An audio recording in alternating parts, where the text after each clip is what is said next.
Over the last 3.5 million years, we've created tools that have in turn helped us create our world.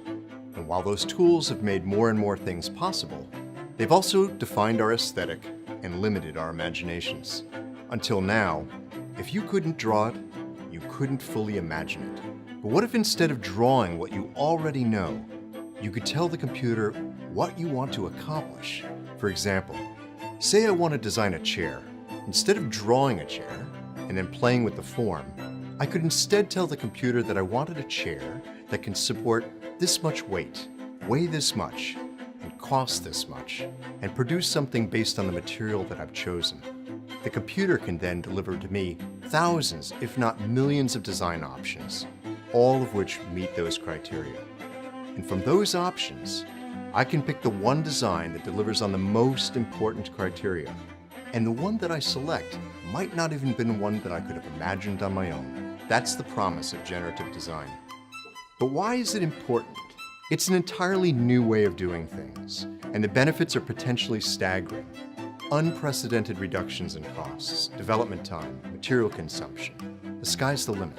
And when we combine generative design with the emergence of new forms of manufacturing like 3D printing, we suddenly have access. Traditional manufacturing methods require you to make massive numbers of something just in order to be profitable. Small designers without access to production resources were simply out of luck. But now we can do a batch run of just one. The stage is being set for the re-emergence of local manufacturing. Generative design extends beyond manufacturing. In fact, everything that's designed will be affected, including the built environment. How do you create an ideal floor plan? Can we balance structures for material type, strength, and energy consumption? Generative design promises a way to answer these questions and to create designs that avoid waste and control cost. So all that's great. What does this mean for the designer? Now they will co-create with the technology, choosing the constraints and setting the goals. The software simply determines the most optimized way of achieving those goals.